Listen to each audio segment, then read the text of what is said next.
Bienvenidos a una nueva reunión de consorcio, este programa que crece semana a semana. Gracias a ustedes que están del otro lado, que nos acompañan para que entre todos podamos construir este edificio que tanto nos gusta hacer programa a programa. Y hoy tenemos un día muy especial porque enfocamos esta nueva temporada a hablar de los temas que a vos te preocupan, de los temas que a vos te pasan en lo cotidiano, y nos metemos otra vez de lleno en las expensas. Hay muchos juicios por expensas, hay mucha morosidad en las expensas. Ya veníamos hablando en los programas anteriores cómo el plan que quiere implementar el gobierno para intentar bajarlas. Vimos la otra cara, la otra parte de la gente que dice, bueno, no es tan así, ojo que a veces es peor el remedio que la enfermedad. Estamos analizando todo este tema y hoy tenemos un especialista que viene a hablar de esto, de morosidad y de los juicios por expensas. Así que quédate, mandanos tu consulta, las que van apareciendo a través de las redes sociales, así te podés comunicar con nosotros, y sé que mis compañeros tienen muchísimas novedades. Han trabajado durante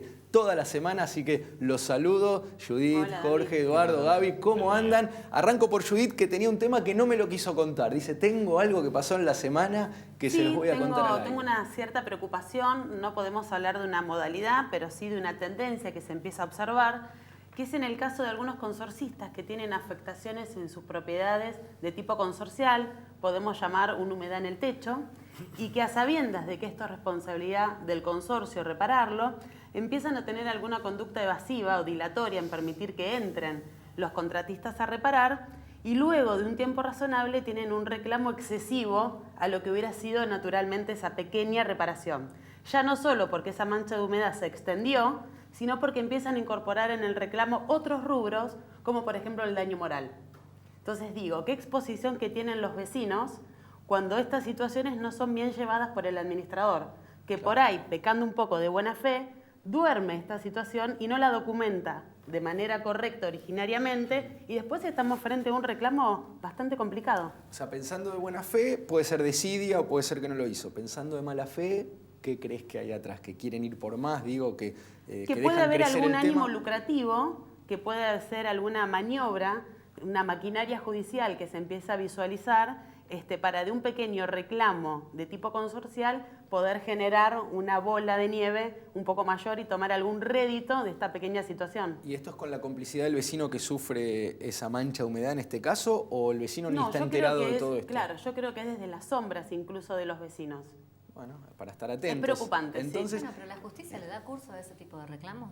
Bueno, habrá que probar en sede judicial cuáles fueron las cuestiones que no permitieron el ingreso. Daño también. No, pero poner que el daño está, porque el daño lo ves. El tema es... No, pero digo, el daño, el perjuicio que le ocasionó esa no reparación. No, pero incluso pudiendo probar los daños, lo que va a haber que distinguir y probar es si la administración y el consorcio quisieron acudir a esa reparación cuando se debía o si no fue así. Claro, igual con todos los medios ahora que hay para comunicarse, sí, pero yo creo que el administrador tiene... Sí. Está bien, es una alerta. Además, el administrador, si es un buen administrador, sabe que si no lo dejan entrar a un departamento para hacer una reparación, tiene la vía legal para que un juez lo autorice a entrar con la fuerza pública.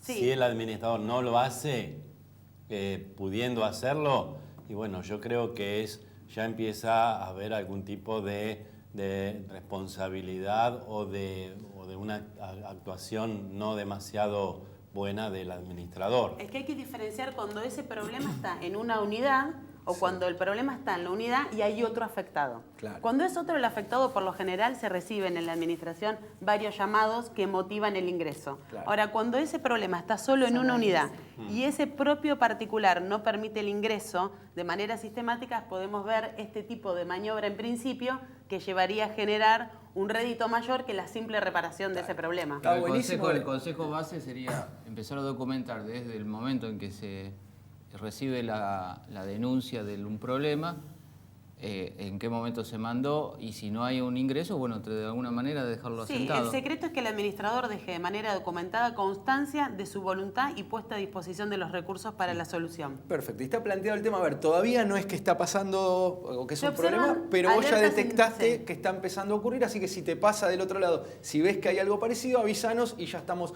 todos de acuerdo. Y sé que, Eduardo, vos también estuviste hablando en otros canales sobre el tema de los encargados y el aumento de sueldo, que bueno, va a repercutir en las expensas directamente. Sí. Se conoció en los últimos días el aumento que va a haber de salario del personal de edificios de consorcios, de propiedad horizontal, es una compensación por la cláusula gatillo de la paritaria del año pasado. Sí. No te olvides que el año pasado se firmó la paritaria por un aumento del 21% con cláusula gatillo.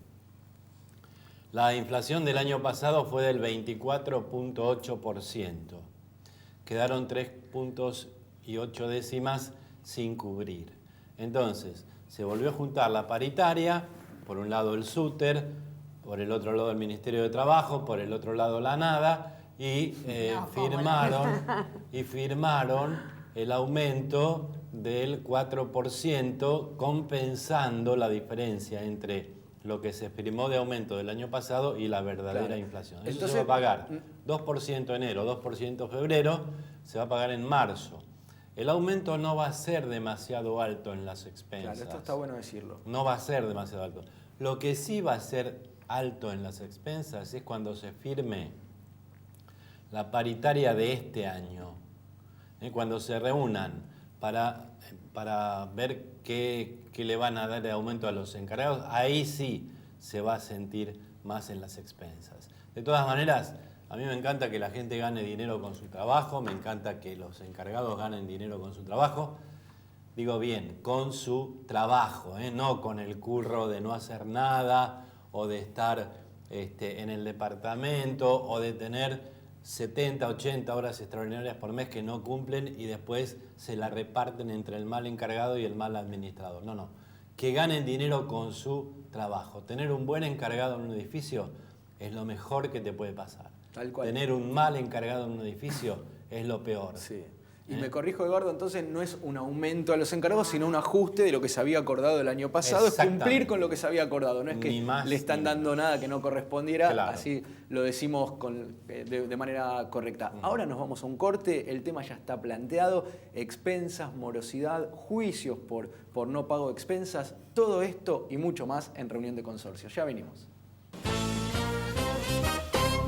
Matafuegos Lugano S.R.L. es una empresa con más de 25 años de trayectoria en el mercado de la protección contra incendios, especializada en el mantenimiento y recarga de extintores certificados por normas IRAM, OPDS y la Agencia Gubernamental de Control. Matafuegos Lugano, la mejor opción para proteger su vida y la de sus seres queridos. Sistemas Administrativos Sociedad Anónima. 35 años al servicio del administrador. Expensas en 24 horas. Sueldos y cargas sociales. Envío automático de expensas por mail. Libros obligatorios. Gestión ante el Registro Público de Administradores. Asesoramiento permanente.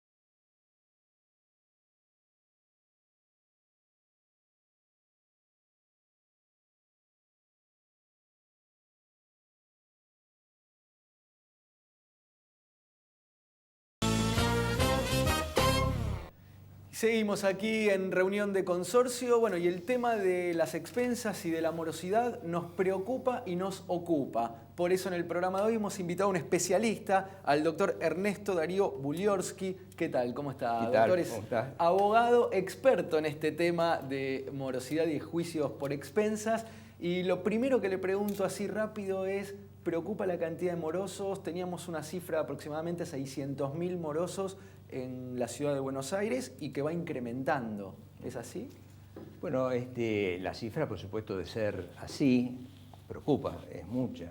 Se habla de un 20% de morosidad en el total de los consorcios, de los edificios de Buenos Aires, lo cual es un indicativo indudablemente preocupante porque la expensa es esencial para hacer sustentable el sistema de la propiedad horizontal. Es decir, si no hay expensa, no se cobra, no hay propiedad horizontal que se pueda sustentar, que sea válida. Entonces, esa cifra obviamente representa una señal de alarma. Se dice que es parecida a lo que había sucedido en otro momento de crisis en el país en el 2001, cuando también hubo un significativo aumento de la morosidad. En mi experiencia me parece que aquello fue muy superior, no se puede comparar con esto. Inclusive en ese momento se llegó a suspender las ejecuciones en general, hubo una ley de emergencia económica que dijo no podemos seguir adelante con la subasta, con los remates. Sin embargo, ya en ese momento las expensas quedaron exceptuadas de esa prohibición. Es decir, el sistema judicial dijo, vamos a suspender todo, pero las expensas no podemos suspender. Porque la expensa tiene un carácter de tipo alimentario, si se quiere. Es la necesidad del consorcio de tener recursos que lo hagan posible. Si no hay expensas, no se puede mantener el sistema. Está clarísimo. Doctor, le hago alguna pregunta básica, después mis compañeros van a ir seguramente con cosas más profundas o más técnicas. ¿Cuándo uno empieza a ser moroso? A ver, pagué toda mi vida las expensas, tengo problemas económicos, me quedé sin trabajo, no pude pagar este mes, no pude pagar el otro. ¿En qué momento paso a ser un moroso? Y tengo entendido que no importa si cumplí hasta este momento siempre. Es así. En general, los reglamentos de propiedad de cada consorcio establecen la época en que se debe pagar. Dicen del 1 al 5, del 1 al 10, los primeros días del mes, establecen cuándo se pagan las expensas. No dice que a partir de tal fecha uno es moroso, pero la mora se produce a partir del momento en que se cumple el plazo que establece ese reglamento. El tema, obviamente, no es que al primer mes, el sentido común indica que el primer mes no se va a derivar a una gestión más coactiva para cobrar, pero la morosidad está, ya a partir del mes que no se cumple, existe. ¿Y cuándo empiezo a tener riesgo como moroso? A ver, la práctica indica que normalmente después de un segundo mes, tercer mes, llega alguna nota de la administración, algún recordatorio de que eso está impago. Luego, si no es atendido, podrá venir una carta de documento, una notificación fehaciente de mayor imperatividad. Y luego, si esto no se cumple, cuarto mes, quinto mes, depende de las administraciones, las políticas de los consorcios, se deriva a la gestión de un estudio jurídico. Y se escucha al moroso, a ver, en este caso, me quedé sin trabajo, voy, les muestro, me quedé sin trabajo, no tengo manera de pagarlo, espérenme, cuando vuelva a recuperar el trabajo vuelvo a pagar. Digo, ¿existe una negociación o esto es así determinante? A ver, siempre puede existir una negociación, pero ley pareja no es ley dura. Si alguien no paga, el resto tiene que pagar. La expensa no es que mágicamente aparece el dinero de algún lado. Lo que no paga el moroso que tiene el problema lo tienen que pagar el resto de los vecinos. Entonces, lo que sería aconsejable es que existan disposiciones dentro del consorcio, previas a que se produzca cualquier situación de esta, donde se diga, bueno, al segundo mes, al tercer mes, usted va a recibir, vamos a mandar la carta de documento al moroso, luego vamos a derivarlo a un estudio jurídico, es decir, que esto está pautado. Esa sería la norma general.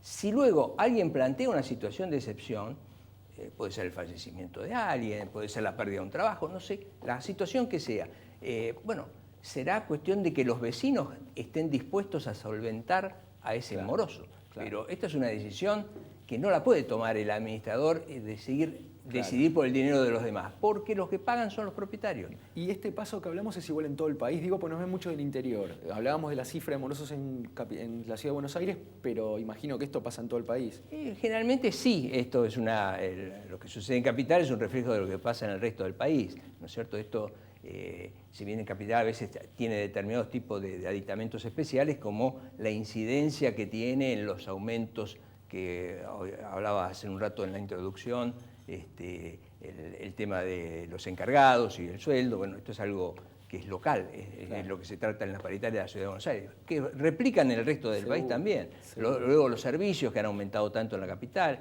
estas cosas inciden sobre el bolsillo de las personas, inciden sobre el monto de las expensas. Doctor, y pensando un poco en la inquietud que la gente nos transmite, nos gustaría que nos comenten cuáles son los tiempos razonables estimados en un juicio de expensas donde no se presentan factores extraordinarios. En un juicio estándar de morosidad, desde el inicio hasta el final, ¿de cuánto tiempo hablamos? Bueno, el juicio de defensa se caracteriza por ser la ejecución de lo que se llama un certificado de deuda. Es decir, la administración emite un detalle de la deuda que tiene esa unidad funcional y eso es lo que se reclama jurídicamente. Y las defensas que se pueden oponer en un juicio de defensa son muy acotadas. No hay posibilidad de establecer defensas de tipo causal, la razón de ser de lo que se cobró de expensas en tal mes. No se puede, no pagué porque tenía un caño que perdí en mi unidad y entonces me niego a pagar. En eso le iba a hacer yo la pregunta justamente, de que es muy común que mucha gente piense dejar de pagar las expensas porque el consorcio le tiene que hacer un arreglo en el departamento. Y esta gente dice, me tienen que hacer el arreglo a mi departamento, yo no pago más las expensas y cuando me hagan el juicio para cobrarme, yo le voy a decir al juez que el consorcio me tenía que arreglar esta filtración o este problema que tengo en el departamento y no me lo arreglaron. Esto lo puede hacer como para que le explique a algún televidente que estuviera pensando en eso, ¿no? No puede hacerlo. La obligación del pago de expensas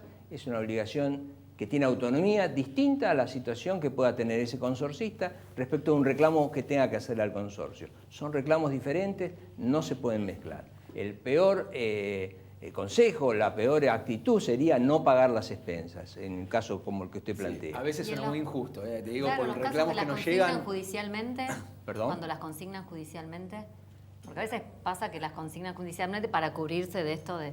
A ver, la consignación judicial tiene un riesgo. Si la consignación judicial no está bien hecha o no le dan la razón al que consigna, ese dinero que pagó le va a generar intereses en contra iguales, como que no hubiese pagado. O sea, realmente el tema es pagar la expensa y hacer el reclamo, aunque resulte a priori injusto mencionarlo de esta manera, el reclamo que tenga que hacer el consorcio, que lo haga posteriormente, en un juicio ordinario. Tiene todas las vías que la justicia le reconoce para poder hacerlo. Los juicios ordinarios de ese tipo, como el que mencionamos recién, se abren con una instancia de mediación prejudicial, donde muchas veces se soluciona allí sin necesidad de recurrir al tribunal el reclamo que tenga un propietario. Claro, el tema es que, perdón, no digo, Eduardo, siguiendo tu línea, porque muchas veces nos escriben eso y toman esto de no pago la expensa como una herramienta de presión para que me arreglen lo que no me están arreglando. La verdad es que en donde nadie me escucha el reclamo, dejo de pagar las expensas, entonces me empiezo a perjudicar a todo el resto y ahí el reclamo es como que se masifica. No son derechos compensables entre sí. Que No, eso está es lo que clarísimo. recordamos siempre. Pero yo sigo con la curiosidad de los plazos.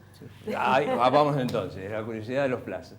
El tema es, decía, que se inicia con esta ejecución de un certificado de deuda. Y el trámite realmente es breve en esa etapa inicial, porque las defensas que puede oponer el deudor son muy acotadas, son muy pocas las que puede permitirse en esa instancia. Entonces se llega rápidamente a la sentencia. Yo diría que en un término razonable, si no hay ninguna contrariedad, el plazo para obtener una sentencia podría estar en 2 o 3 meses desde el iniciado el juicio. El tema es que después de la sentencia se abre un nuevo procedimiento dentro del mismo juicio, que es el de ejecución de la sentencia. Si el juez ya dijo, el consorcio tiene razón, tiene que pagar el deudor, tiene que pagar con tal tasa de interés, el tema es que luego hay que ejecutarlo. Y este sí es un procedimiento que, bueno, tenemos nuestro código de procedimientos que establece una serie de requisitos que hay que cumplir. Ahí se puede extender un poco más todo el procedimiento. Diría que a partir de ese momento podemos pensar en un proceso de 4 a 6 meses más de ejecución. De todas maneras, me parece a mí que al ser la propiedad horizontal un mundo diferente, una cosa tan especial, un régimen tan especial, tendría que ser acompañado por un régimen especial en el caso de las deudas de expensas, porque es muy común que algún administrador comente, me están debiendo 3, 4 meses de expensas, pagan 3.000 pesos, son 12.000 pesos y no encuentro un abogado que me haga el ejecutivo el juicio por 12.000 pesos. Porque el procedimiento es el mismo si se hace un ejecutivo por 2 millones de pesos que por 12.000. Entonces el honorario va a ser muy distinto. Por eso digo, debería haber algún régimen, algún sistema que acote el trabajo que se debe hacer después de lo que el doctor dijo de la sentencia, como para lograr algún tipo de ejecución. Tal cual. Más breve. Más breve. Y me sumo a lo de Judith con respecto a los tiempos. A ver, vamos repasando. Me atrasé 3 meses, empieza este juicio. En 3 o 4 meses ya tengo la sentencia. Digamos que si yo no pagué 6, 7 meses, ya me perdí el juicio y empieza el juicio por ejecución. Si yo ahí consigo trabajo o empiezo a pagar, ¿puedo tirar para atrás esto? ¿O una vez que la sentencia? Si la persona que quiere pagar siempre tiene las puertas abiertas para poder encontrar una solución a su morosidad. O sea que esto lo puede hacer en cualquier etapa. Lo que pasa es que va incrementándose los costos de encontrar una solución, ¿no es cierto? A medida que pasa el tiempo, ¿Y el tiempo sería un año a que pierdo mi casa? Digamos, a ver, pienso, entre el día que dejé de pagar y el día que termina la ejecución, ¿sería más o menos un año? Yo diría de que no, que realmente el año por ahí es un tiempo muy breve como para decir, empecé acá y al año encontré el inmueble subastado o rematado. Tal vez podríamos pensar año y medio, por la misma idiosincrasia, la misma forma que llevan la burocracia del juicio en sí, ¿no es cierto? De cómo los distintos pasos que hay que seguir. Es cierto lo que dice el doctor, que tal vez debería haber un sistema más especializado en materia de expensas que abrevie estos pasos, pero la realidad que tenemos es el código que tenemos, el código de procedimientos es igual para todas las ejecuciones. Claro, pero Eduardo pone un tema... Para no meter tanto miedo, porque no creo que por 2 o 3 meses de retraso se pueda rematar, o sea, si bien es posible, no sé si por su experiencia, qué grado hay para, o sea, hasta qué deuda, digamos, como piso se empieza a pensar la idea de remate. No conozco remates de 3 meses de expensa. No hay. O sea, no hay una subasta de no un hay que inmueble meter por tanto miedo. O sea, en 3 meses yo creo que... Nadie va a perder una propiedad. No, pero legalmente están en condiciones de iniciarte el juicio a los 3 meses. Ahora la pregunta es... Y la otra pregunta, el juicio de expensa, perdón, una sola cosa. El juicio de expensa es como una bola de nieve en ese sentido. Claro. Porque usted lo empieza por los 3 meses. Claro, pero todos los meses se acumula un nuevo vencimiento, incrementa la deuda, más los intereses del monto inicial. ¿Qué costo tiene más o menos un juicio, o sea, en promedio? El juicio... Porque, o sea, si debe 3 meses, se le va a reclamar 3 meses más los costos que tenga el inicio del juicio. O sea, por deber 3 meses, ¿en qué costo se encarece la deuda del propietario? A ver, los elementos para iniciar el juicio son un certificado de dominio hay que tener para saber quién es el titular realmente de la unidad funcional. La obtención del mismo podrá representar a valores de hoy 500, 600 pesos la obtención de eso. Tiene que haber un acta certificada notarialmente de la designación del administrador. También es un incremento porque eso tiene un costo de honorarios de escribano que certifica las copias. La tasa de justicia es un 3% del monto que se inicia el reclamo. Todos estos montos son costas que va a tener que soportar el deudor al final del camino. Cuando pague la deuda tiene que pagar también estas costas y los honorarios, por supuesto, del abogado que ha llevado adelante la ejecución. ¿Y qué pasa con ese dinero? A ver, pongo el ejemplo de Eduardo que decía por 3.000 pesos de expensas, no pago un mes, no pago 2, no pago 6 meses, debo 18.000 más intereses, pierdo ese bien que va a subasta, remate, que debe valer, no sé, 200.000 pesos. ¿Qué se hace con esos 200.000 pesos? Yo debía 20.000 o lo que fuere. ¿Cómo se reparte? ¿Cómo se distribuye? El remanente de la subasta le pertenece al propietario, que digamos no se quedó con la propiedad, se encontró con el remanente. Y al consorcio se le devuelve todo lo que fue pagando. Sí, exactamente. Y la solución más usual que está viendo ahora como para saldar esas deudas, que no llegue a ser el remate, ¿qué puede ser? La toma de un préstamo de la persona y la cancelación. A ver, yo o ir con el más allá de las cuestiones que existen, personales que puede tener alguien, alguna contingencia, la pérdida del trabajo, un fallecimiento, una quiebra, también hay una cuestión de características personales de los deudores. No de todos, como toda generalización va a ser un poco injusta, pero generalmente los consorcios, las personas que son morosas, son consuetudinariamente morosas. Arreglan su situación un determinado año, 2 años después vuelven a tener esta situación y luego se repite. A veces con más de un juicio. Los avivados que deben 3, 4 meses, pagan poco, 2 meses, después eso. esperan 3, 4 meses más. Pero de todas maneras, para explicarle a algún administrador que no lo sepa, ¿no? que de hecho los hay, algunos que no lo saben, y para explicárselo muy como si estuviéramos tomando un café al televidente que no tiene por qué conocer técnicamente el tema, le digo que hay un periodo después del cual se le empiezan a perdonar los meses que se están adeudando de las expensas al deudor. Por eso el administrador no se puede dormir en los laureles y debe iniciar el reclamo judicial antes de que ese tiempo pase y se le empiecen a perdonar las deudas al deudor. ¿De cuánto es ese tiempo? Me estoy refiriendo, por supuesto, a la prescripción. Ah, correcto. Claro. Sí, sí, sí. Claro. Sí, igual Eduardo, claro, tenés mucha más experiencia que nosotros en este tema, hablas de avivadas porque entiendo que debe haber pasado también. El planteo es de buena fe de gente Claro. que realmente no lo puede pagar, ¿no? Digo, si alguien se quiere avivar con este tema, la verdad es que no Los hay, tendría... los hay, debe haber, sí. pero también hay mucha gente que la está pasando mal o que de repente Desde ya. tiene meses mejores o peores, que algún mes puede cumplir y algún mes la verdad es que se encuentra con que Y le mirá aumentó los mucho y no lo jubilados. puede cumplir. Un jubilado está cobrando 7.600, 7.900 por mes y tiene que pagar expensas de 3.500 pesos. ¿Cómo hace Sí. si no tiene alguien que lo ayude? Y que a veces le varía. Esto pasa con las expensas extraordinarias también. Pregunto porque no lo sé. Digo, Sí, sí, a claro. veces nos plantean que la expensa de alguien es de 10.000 pesos y de repente por 6 meses es de 15.000 porque hubo gastos extraordinarios y esa persona que su sueldo no le aumentó tanto podía pagar 10.000. Ahora se le fue a 15.000 y no lo puede pagar. Claro, ¿Qué? pero vamos al ejemplo que decía el doctor recién. Está el jubilado o la persona que tiene algún ingreso muy bajo y por ahí hace el esfuerzo y paga, frente a otro que no hace el esfuerzo y no paga. Entonces, vamos a ver dónde está el punto justo, a quién tenemos que contemplar, porque el que se esfuerza para pagar, que se priva de otras cosas para poder cumplir, que renuncia a tener un celular de última gama y a pagar todas las prestaciones. No sé, cada uno tiene derecho a tener todo lo que desee. Y pero más no ahora to- que las LEVAC son atractivas. Por supuesto que sí, también es Y eso. hay A una ver. cuestión que recibimos mucho en la administración, que es la gente consulta cuando su caso fue ya derivado al estudio jurídico, si pueden seguir haciendo pagos parciales. Eso iba a preguntar. Porque se congela, claro, eso es una inquietud permanente y masiva que recibimos. Nosotros damos nuestra respuesta, pero me gustaría que la comente a todo nuestro público. A ver, yo lo que sugiero en esos casos, el deudor que quiere arreglar, que empiece por arreglar la deuda que tiene en ejecución y que tiene como atrasada. Porque derivar, es decir, bueno, te pago la de ahora, pero la otra la dejé, no me parece que sea el procedimiento correcto.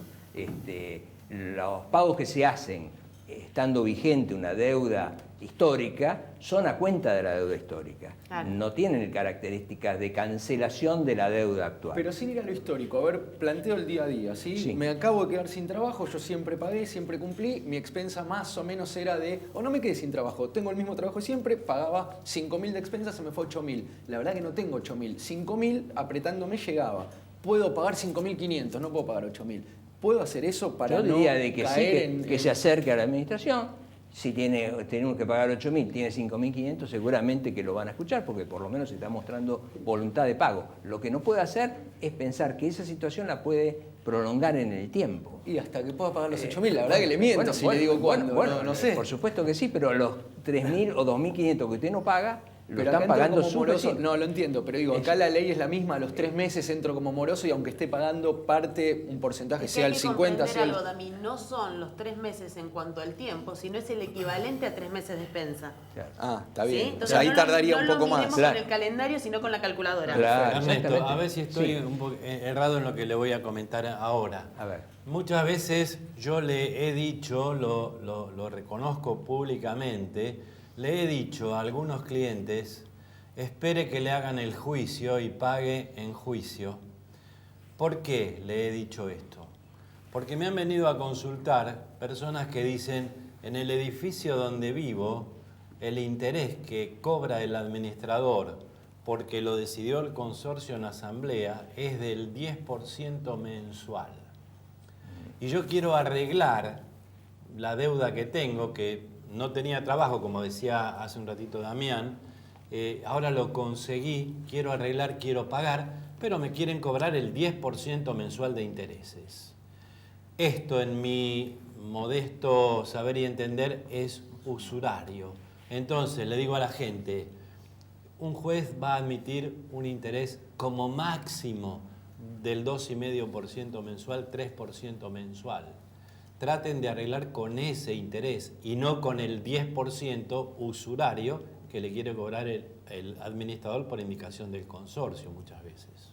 Esto que usted dice es tal cual, doctor. O sea, la jurisprudencia en la capital federal, y entiendo que así también en el resto del país, establece como tope un 36% anual, es el 3% mensual. Por encima de ese importe, obviamente los jueces rechazan la pretensión. Claro.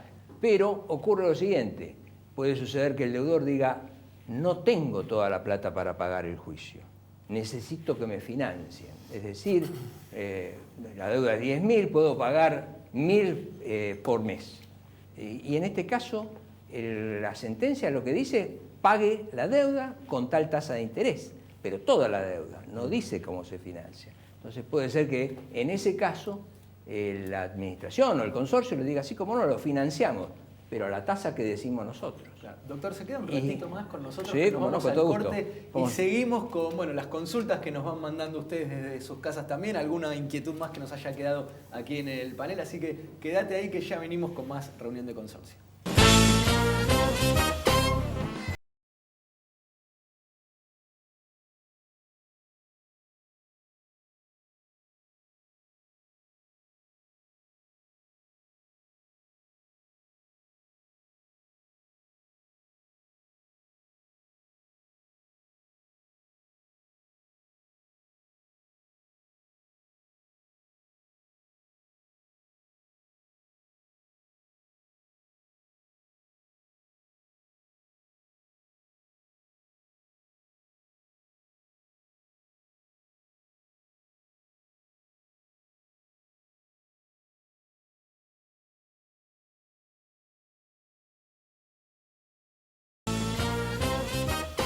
Bien, y seguimos aquí en reunión de consorcio con nuestro invitado de hoy, el doctor Ernesto Buliorski, que es abogado experto en el tema morosidad, juicio por expensas. La verdad que está interesantísimo el tema. Antes de entrar en el delivery de preguntas y respuestas que ustedes nos mandan, había alguna consultita más del panel. Aprovechando que es especialista en propiedad horizontal, lo corro un poquito de la morosidad y le consulto algo que nos llega de manera muy frecuente, que es la angustia de los vecinos cuando una unidad está vacía, desocupada.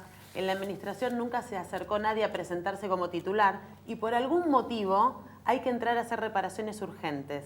¿Cómo se procede desde el punto de vista del derecho en estos casos?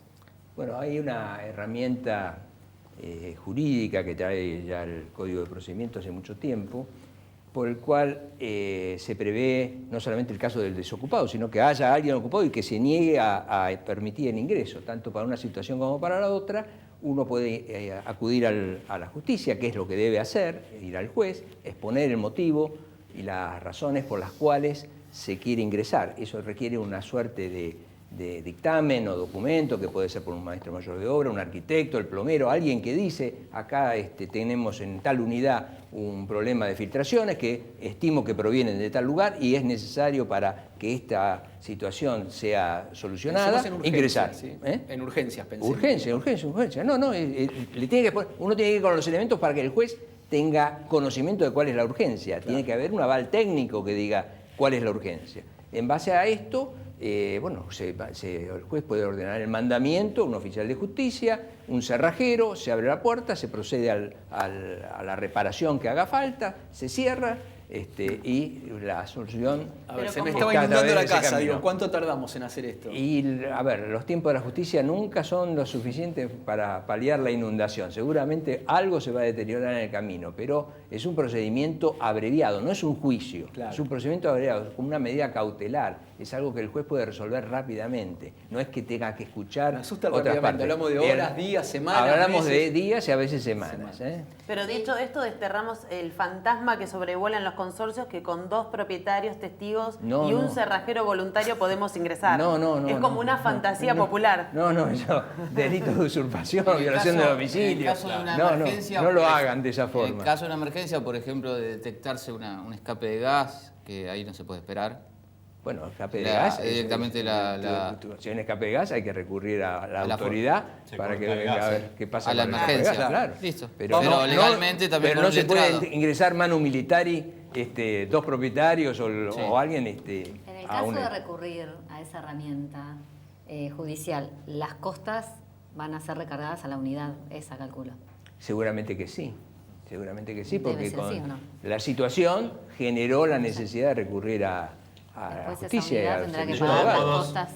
Cuando se hace un procedimiento así, el juez lo primero que hace es citar a las partes para ver si en una audiencia previa de muy pocos días de haberse presentado la iniciación de este pedido, se llega a un acuerdo. Y ahí inclusive se habla de quién paga el costo de haber tenido que iniciar eso. Pero hay una parte Claro. que lo más probable es que no aparezca. Digo, Que si no el- aparece para abrir la el- puerta, la- no sé en si la aparece. A veces aparecen. a Claro, veces en la aparecen. hipótesis que mencionaba la doctora, hablaba de que un departamento desocupado y no se podía Claro, ubicar hablamos de que no a está la quién parte. era el propietario o el responsable, que a veces es la situación más dramática, porque el juez puede insistir, no, quiero escuchar a la contraparte y no sabemos dónde está la Y no está. contraparte. Perfecto, vamos a las preguntas que nos va mandando la gente. A ver, Jimena Gallo hace muchísimas preguntas. Judith, hacete cargo.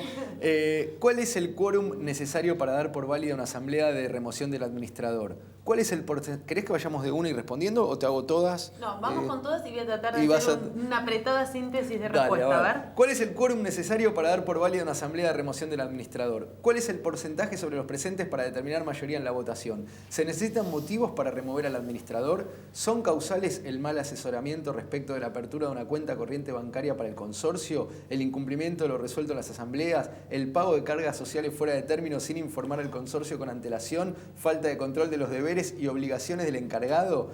Con respecto a las mayorías, para remover al administrador, en el reglamento dice la mayoría numérica, la mitad más uno, no aclara si es de los presentes, y en el apartado de quórum explica que cada unidad tiene un voto, o que se cuenta el porcentaje de metros, pero nada dice del quórum necesario para tratar cada tema. Vamos a almorzar allá. Bueno, Jimé, nos trasladamos el panel al edificio. Claro. A ver, voy a contestar un poco el espíritu de todas esas preguntas. Para comenzar, decimos que los porcentuales surgen del reglamento y esto tiene directa vinculación con la superficie de la unidad, tanto la cubierta como la descubierta y la semicubierta. Estos porcentuales son los aplicados para soportar los gastos a través de la liquidación de expensa y también los aplicables para los cómputos de las mayorías en situación de asamblea. Para remover a un administrador en capital, el plazo del mandato es de 1 año, con lo cual, vencido ese mandato, ya no tenemos que hablar de remoción, sino que en tal caso deberíamos hablar de renovación o de designación de una nueva administración. Tampoco hace falta una expresión de causales, ya sea para no renovar el mandato o para designar uno nuevo. No hace falta que sea justificado. Vencido el mandato, uno recupera la decisión y la libertad de designación de uno nuevo. Respecto, y estoy haciendo un esfuerzo de memoria impresionante, respecto de los porcentuales, a ver, se requiere una mayoría del 51%. Es muy difícil que se convoque una asamblea y que el 51% esté presente. Lo que se suele hacer es tomar una decisión con la mayoría presente, aún siendo minoritaria. O sea, la mitad más uno de los presentes, que era una de las preguntas que hacía yo. Sí, el 50% y uno, o sea, el 51%. Lo que se puede hacer es tomar la decisión con los presentes, aún siendo una mayoría menor a la pretendida, y hay un mecanismo complementario que es hacer una suerte de distribución de la minuta de esa asamblea al resto de las unidades, al total de las unidades, para que el resto de las unidades que estuvieron ausentes se expresen por la positiva o por la afirmativa. Pero para que sea por la negativa, deben reunir también el 51%, cosa que no suele darse. Con todo este mecanismo, creo que están contestadas. Administrador, sí. No, motivos no le faltan, me haces recordar alguna Sí. canción. Nos sobran los motivos muchas veces, Cumplimiento pero no de lo hace falta resuelto la en la invocación asamblea, formal y justificación de esa decisión. Perfecto. Para Eduardo, doctor, si usted tiene algo para agregar que tenga que ver con lo judicial, se puede sumar tranquilamente ¿Cómo no? Muchas en las gracias. consultas Perfecto, de la gente. perfecto. Patricia Pellegrini Eduardo dice, a ver, mi consulta es la siguiente. ¿Se puede denunciar a un administrador en la RPA de la Ciudad de Buenos Aires si ejerce su administración en provincia?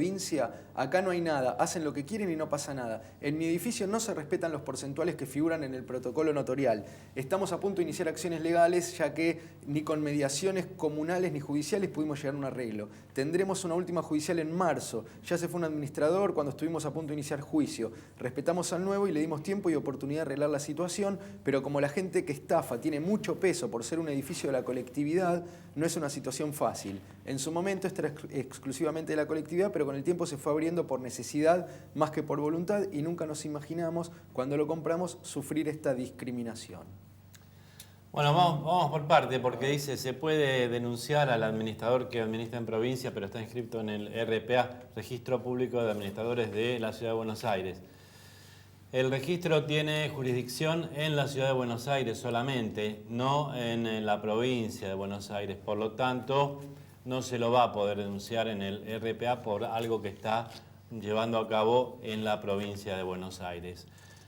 Hay una ley que también prevé la creación del registro de administradores de la provincia de Buenos Aires, la 14701, pero no está reglamentada, no se creó el registro de administradores. Por lo tanto, les queda la vía judicial.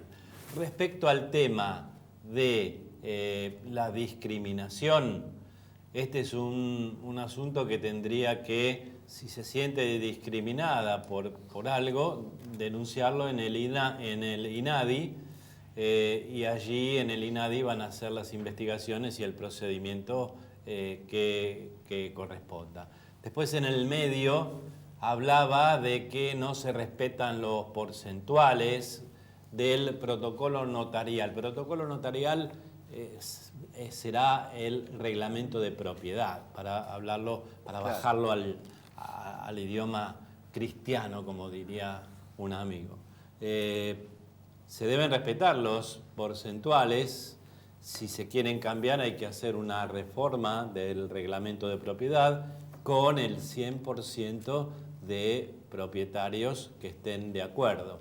Creo que la vía judicial es la más indicada para poner en su lugar a este administrador. Vea a su abogado de confianza y que le inicie el juicio que corresponda en tal caso. Perfecto. Jorge, a ver, Raúl Corti pregunta, el tema tiene que ver con el suministro de gas. Me tienen que hacer la cañería nueva hasta el departamento. ¿Quién lo debe pagar? ¿Puedo pagarla yo y descontarla de las expensas? Algo que hablábamos recién. La cañería dentro del departamento, ¿a quién le corresponde pagar? La actual administración me manifiesta que lo van a hacer, pero pasan los años y el momento no llega. ¿Me pueden enviar por este medio una carta de documento tipo para ejercer un poco de obligación y concretar el pedido? Bueno, eso después la producción seguramente verá si lo puede mandar. Raúl Curti. Sí, todo lo que tenga que ver con suministro de servicio corre por cuenta del consorcio. O sea, no es que no lo vas a pagar vos, pagarás el porcentual que te corresponde. Eso por un lado. Lo que no está claro es si te han cortado el suministro de gas por algún problema de servicio, si está actuando la empresa prestadora. Si está actuando la empresa prestadora, seguramente va a hacer una revisión, y la revisión no va a ser solo de tu unidad funcional, sino va a ser del edificio. Por lo cual el edificio y el consorcio va a tener que hacer las obras pertinentes como para que esté todo en correspondencia y en reglamento con la empresa prestadora. O sea, ese pago le corresponde al consorcio. La obra y el hacerse cargo de la obra es por parte del consorcio. Perfecto. O sea, el consorcio tal vez está evaluando hacer una obra mayor. Eso puede correr por ese lado, por lo cual no la está haciendo en este momento. Sí, solo es una mejora de la prestación de tu unidad y no está involucrada la aprobación por la empresa prestadora, y por las mejores vías no te lo están haciendo el consorcio y lo querés hacer por tu cuenta, de alguna manera se puede llegar a hacer, te documentás, proponés hacerlo al consorcio, a la administración, y después un plan de que el consorcio te devuelva ese dinero. Porque en definitiva el que te vas a beneficiar vas a ser vos, porque vas a tener el servicio de gas. Claro. A ver, la última pregunta de este bloque. Isabel Martos es jubilada, pregunta Gaby, acabo de mudarme y en las expensas de este mes hay un gasto como expensa ordinaria por la compra de una nueva bomba de agua. Soy inquilina y me parece que solo debo pagar lo que uso, el encargado, el uso del ascensor, abonos, etc. No la compra de una bomba nueva que le queda al propietario. ¿Esto es así? Bueno, Isabel, como bien vos dijiste, es un gasto ordinario. La verdad que sí, corresponde que lo abones. Solamente el inquilino no abona las expensas extraordinarias que se establecen en la asamblea. Pero igual sí te recomiendo que hables con el propietario y lo acuerdes con él. Pero la verdad que sí, es un gasto ordinario. Bueno, con esta mala noticia para Isabel es jubilada. Nos vamos a nuestro último corte y ya venimos con más reunión de consorcio. Matafuegos Lugano SRL es una empresa con más de 25 años de trayectoria en el mercado de la protección contra incendios, especializada en el mantenimiento y recarga de extintores certificados por normas IRAM, OPDS y la Agencia Gubernamental de Control. Matafuegos Lugano, la mejor opción para proteger su vida y la de sus seres queridos. Sistemas Administrativos Sociedad Anónima. 35 años al servicio del administrador. Expensas en 24 horas. Sueldos y cargas sociales. Envío automático de expensas por mail. Libros obligatorios. Gestión ante el Registro Público de Administradores. Asesoramiento permanente. Si sos desarrollador inmobiliario, administrador de consorcios, bancos, seguros, alfombramientos, decoraciones, tu empresa no puede faltar a la primera Expo Consorcios 2018. Contratá tu stand ahora. Toma contacto directo con el público consumidor. Soy el doctor Eduardo Aguad y te invito a que nos acompañes.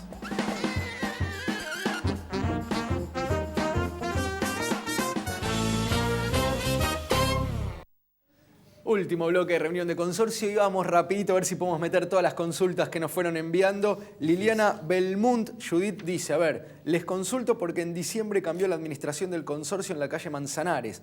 Las expensas pasaron de 2.123,20 en noviembre a 3.416 en diciembre. O sea, la nueva administración aumentó un 61%. Mandó un adjunto de esto. Otro punto, los honorarios del administrador anterior eran de 5.000 y ahora pasaron a 9.000, es un 80% más. Les adjunto una tabla de honorarios según categoría, nos manda también. Y dice en otro punto, en la nueva liquidación sigue figurando la cuenta bancaria de la administración anterior. En enero pegaron un cartel que dice pagar las expensas con el importe anterior en la cuenta bancaria de la administración anterior. El pago ya lo hice por 2.123,20, que era lo anterior, y les pido ayuda porque son varias irregularidades y el dueño está de vacaciones y no me contesta los mails. Bueno, Lili, pequeñas reflexiones que no son simpáticas, pero sí son informativas y de utilidad. Si bien la tabla que nos adjuntás de honorarios son sugerencias, los honorarios son un libre pacto entre las partes al momento de la designación del administrador y si el consorcio optó por una administración con honorarios más elevados que la saliente, entiendo que tendrían sus motivos para optar por esta propuesta profesional.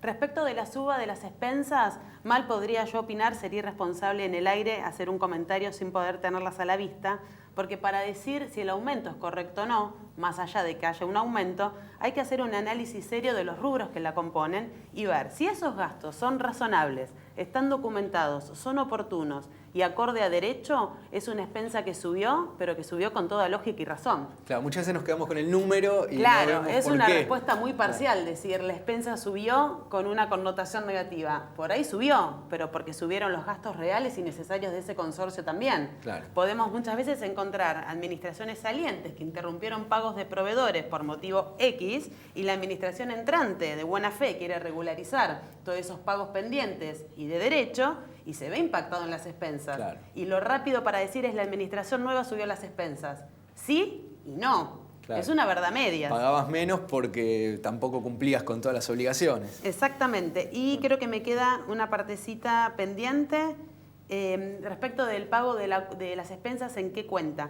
Decir la cuenta anterior de la administración y la cuenta de la actual administración, a mí me deja con sabor a poco la información, porque lo que puedo interpretar es que sea la cuenta bancaria del consorcio, que antes tenía el administrador saliente y ahora tiene la administración entrante. Claro. La única sugerencia que puedo hacer es que estén atentos a no hacer depósitos en cuentas bancarias de administradores de modo particular, que sean cuentas bancarias consorciales que administran esos administradores. Perfecto. ¿Quería aclarar algo, doctor? No, a veces el aumento en esa época del año, como señala...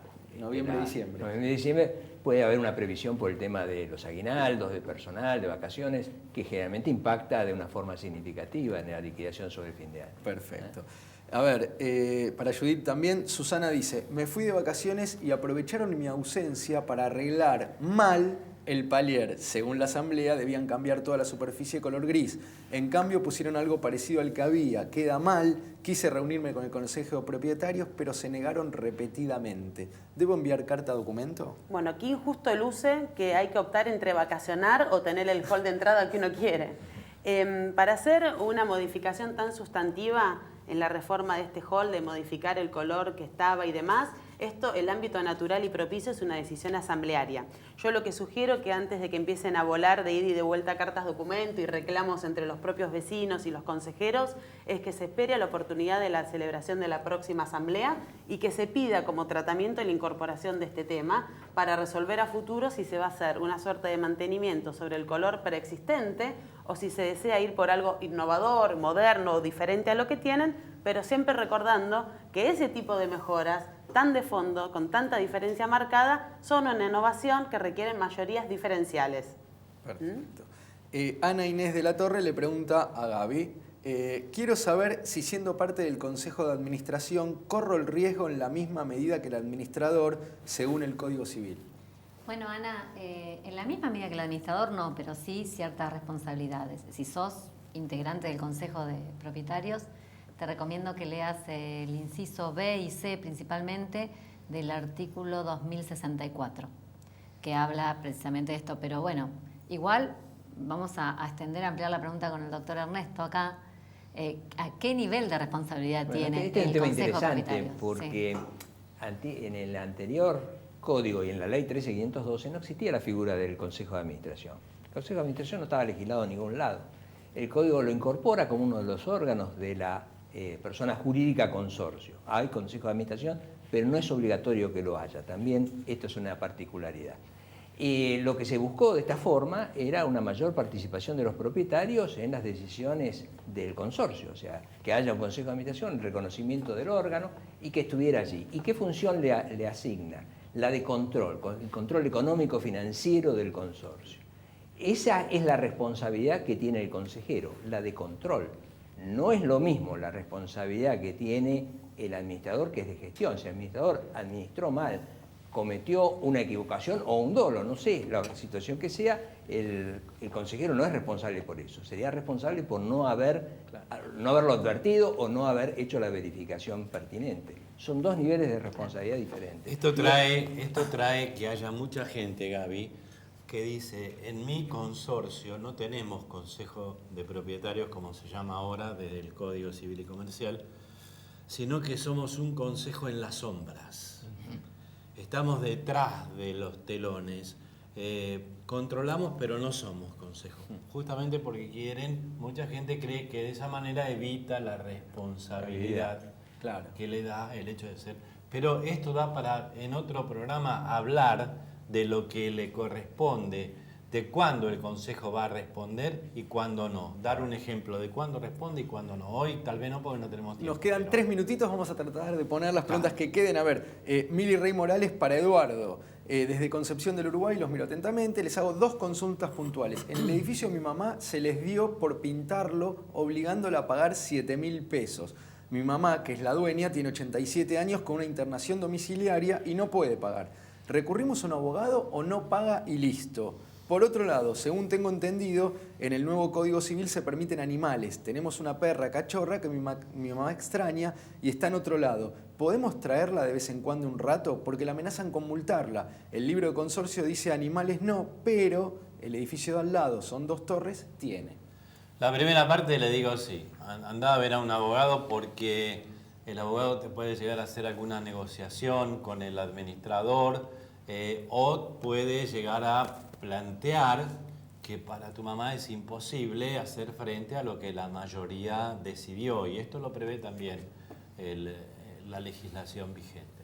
Por el lado del perro, yo te diría, llévalo las veces que quiera y pelealo hasta las últimas consecuencias, porque yo no creo que ningún juez prohíba que una persona de 87 años tenga un perro permanente o de a ratos. No creo que un juez lo prohíba, porque menos si el perro no molesta. Lo que está prohibido en un consorcio es la molestia.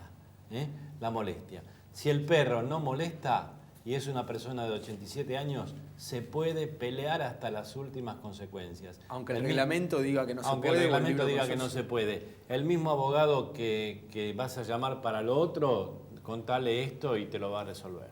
A ver, Eduardo, también para vos. Mónica Pérez dice, tengo un departamento en Mar del Plata y mi administrador es pésimo. ¿A quién puedo dar mis quejas? ¿Hay algún ente regulador de administradores? La verdad que he encontrado muchas irregularidades en presupuestos y arreglos sobrevaluados y también subalquilan los departamentos desocupados. Mira, este es un tema recurrente. No hay registro de administradores en la ciudad de Mar del Plata, pero yo siempre recomiendo lo siguiente. ¿Cómo se llama la señora? Mónica. Mónica Pérez. A Mónica Pérez de la hermosa ciudad de Mar del Plata. Hacé política en tu edificio.